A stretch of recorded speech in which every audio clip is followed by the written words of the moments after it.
मुलांनो, आज आपण इयत्ता 8वीमध्ये पान क्रमांक 12वर जी कविता आहे शोधिशी मानवा रावळी मंदिरी याची अगोदर आपण माहिती घेतली आहे.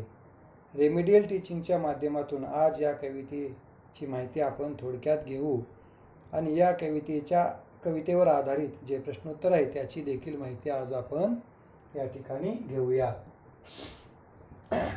कवितेचे नाव आहे शोधिशी मानवा रावळी मंदिरी. कविता. शोधिशी मानवा रावळी मंदिरी, नांदतो देव हा आपुल्या अंतरी. मेघ हे डातती कोटुनी अंबरी, सूर येती कसे वाजते बासरी. रोम रोमी फुले तीर्थ हे भुवरी, दूर इंद्रायणी दूरती पंढरी. शोधिसी मानवा रावळी मंदिरी, नांदतो देव हा आपुल्या अंतरी. शोधिसी मानवा रावळी मंदिरी, गंध का हसतो पाकळी सारुणी. वाहते निर्झरी प्रेम संजीवनी, भोवताली तुला साध घाली कुणी. खून घे जाणोनी रूप हे ईश्वरी. शोधिसी मानवा रावळी मंदिरी, नांदतो देव हा आपुल्या अंतरी. शोधिसी मानवा रावळी मंदिरी, भेटतो देव का पूजनी अर्चनी. पुण्य का लाभते दान धर्मातुनी. शोध रे दिव्यता आपुल्या जीवनी. आंधळा खेळा खेळसी कुटवरी. शोधिसी मानवा रावळी मंदिरी, नांदतो देव हा आपुल्या अंतरी. शोधिसी मानवा रावळी मंदिरी. वंदना विटणकर यांची कविता आपण ऐकल्यानंतर या कवितेच्या खाली शब्दार्थ रूपी शब्द आहेत. रावळ म्हणजे देऊळ, राजमहाल, मंदिर. नांदतो म्हणजे राहतो, वास करतो, वास्तव्य. मेघ म्हणजे ढग, नभ, आकाश, आकाशातील ढग. तीर्थ म्हणजे पवित्र स्थळ किंवा पवित्र जल. पाकळी म्हणजे पुष्पदल, पुष्पांचा दल असलेले. सारुणी म्हणजे बाजूला करुणी. खून म्हणजे चिन्ह. दिव्यता म्हणजे थोरपण, मोठेपण. आंधळा म्हणजे अंध, ब्लाइंड. अशा पद्धतीचे कवितेमध्ये काही कठीण शब्द आलेत, परंतु ते अतिशय सहज आपल्याला त्याचा अर्थ होतो. खालील प्रश्नांची एका वाक्यात उत्तरे लिहा. 1. देव कोठे नांदतो असे कवयित्री म्हणते? देव हा आपल्या अंतरी नांदतो असे कवयित्री म्हणते. 2. फुलांचा गंध कसा पसरतो असे कवयित्रीला वाटते? फुलांचा गंध हा पाकळी सारून पसरतो असे कवयित्रीला वाटते. 3. मेघ कोठे दाटून येतात? उत्तर, मेघ हे अंबरी म्हणजे आकाशामध्ये दाटून येतात. 4. माणसाने दिव्यता कोठे शोधावी? कवयित्री म्हणते माणसाने दिव्यता आपल्या जीवनामध्ये थोरपणामध्येच शोधावी. खालील प्रश्नांची थोडक्यात उत्तरे लिहा. 1.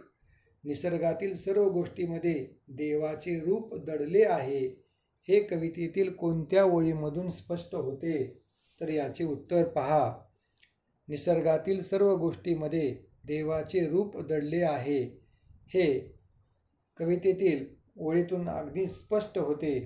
वंदना विटणकर यांनी अतिशय मार्मिक शब्दामध्ये या कवितेच्या ओळी लिहिल्या आहेत. निसर्गातील सर्व गोष्टींमध्ये देवाचे रूप दडले आहे हे.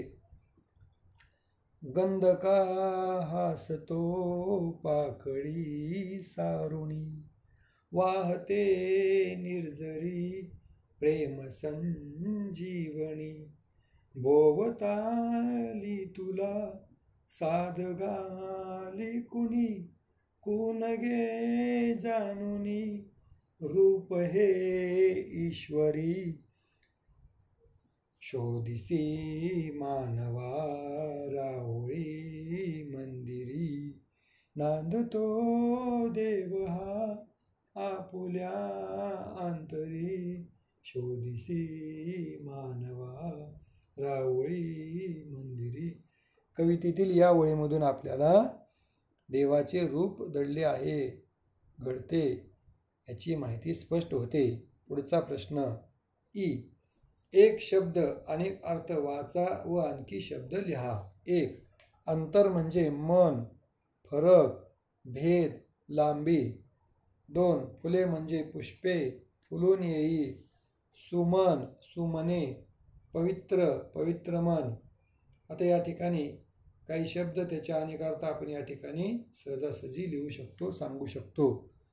अभंग म्हणजे न भंगलेला, काव्यरचनेचा एक प्रकार.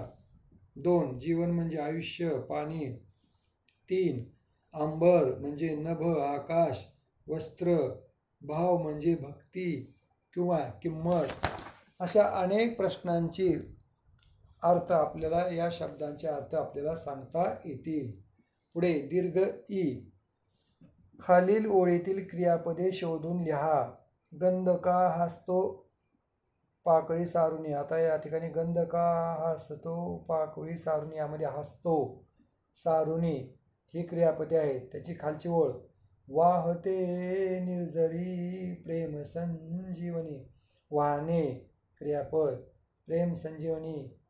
त्यानंतर पुढे भोवताली तुला साध घाली कुणी, साध घाली ही क्रियापद आहे. खून घे जाणुनी रूप हे ईश्वरी, जाणून घेणे, ईश्वरी ही सर्व काय आहेत? क्रियापदे आहेत. म्हणून हसतो म्हणजे हसणे, सारुणी म्हणजे बाजूला करून, वाहते म्हणजे वाहने, प्रेम संजीवनी म्हणजे जीवन, साथ घालणे म्हणजे आवाज देणे, जाणुनी म्हणजे जाणणे, ईश्वर म्हणजे देव. या 4 ओळीमध्ये खालील ही क्रियापदे आले आहेत आणि त्याचा अर्थ देखील या ठिकाणी सांगितला आहे. हसतो म्हणजे हसणे, सारुणी म्हणजे बाजूला करणे, वाहते म्हणजे वाहने, प्रेम संजीवनी म्हणजे जीवन, साथ घालणे म्हणजे आवाज देणे, जाणणे म्हणजे जाणणे, ईश्वर म्हणजे देव. हे क्रियापद आणि क्रियापदाचे अर्थ आहेत. त्यानंतर रस्वऊ. खालील शब्दांना योग्य उपसर्ग लावून विरुद्धार्थी शब्द लिहा. अव, दु, बे, गैर, वि, अन, न, ना, नी, कंस पूर्ण. आता हे उपसर्ग काय करायचे? शब्दानंतर लावून जो अर्थ तयार होतो विरुद्धार्थी तोच या ठिकाणी लिहायचा आहे.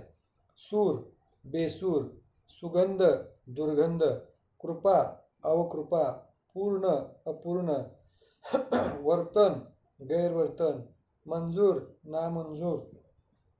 पुढे श्वास, निश्वास, उत्तीर्ण, अनुत्तीर्ण, आवड, नावड, स्मरण, विस्मरण. त्यानंतर दीर्घऊ. खालील शब्दातील चुकीच्या अक्षरावरच्या अनुस्वार योग्य अक्षरावर देऊन शब्द पुन्हा लिहा. मंदिरी म्हणजे म वर अनुस्वार. प्रेम संजीवनी स वर अनुस्वार. इंद्रायणी म्हणजे ई वर अनुस्वार. अंबरी म्हणजे अ वर अनुस्वार. सुगंध म्हणजे गवरानुसार, अंतरी म्हणजे अवरानुसार. त्यानंतर पुढे खालील शब्दांना कवितेतील समानार्थी शब्द शोधून लिहा व आणखी एक जोडा. जसं 1. देवालय म्हणजे राऊळ, देऊळ, मंदिर.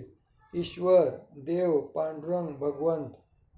3. माणूस म्हणजे मानव, व्यक्ती, लोक. आकाश म्हणजे अंबर, नभ. वास म्हणजे गंध, सुगंध. आयुष्य म्हणजे जीवन, संजीवन. पूजा म्हणजे अर्चना, वंदन. थोरपणा म्हणजे दिव्यता, मोठेपणा. पुढे वाचा व शिका. 1. दिव्य, दिव्यता. भव्य, भव्यता. समान, समानता. पुढे तत्पर, तत्परता. योग्य, योग्यता. मान्य, मान्यता. आता वरील शब्दांसारखे आणखी शब्द शोधा व लिहा म्हटले. मी या ठिकाणी काही शब्द दिलेले आहेत ते असे: महान, महानता.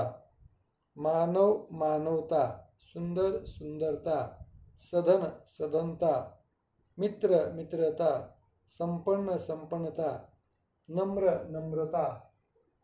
अखंड, अखंडता. अशा पद्धतीने आपण शोधिशी मानवा रावळी मंदिरी या 8वी मध्ये असणाऱ्या 3ऱ्या कवितेची थोडक्यात माहिती घेतली. रेमिडियल टीचिंगच्या माध्यमातून याची परत एकदा आपण पूर्ण पद्धतीने तयारी केली आहे.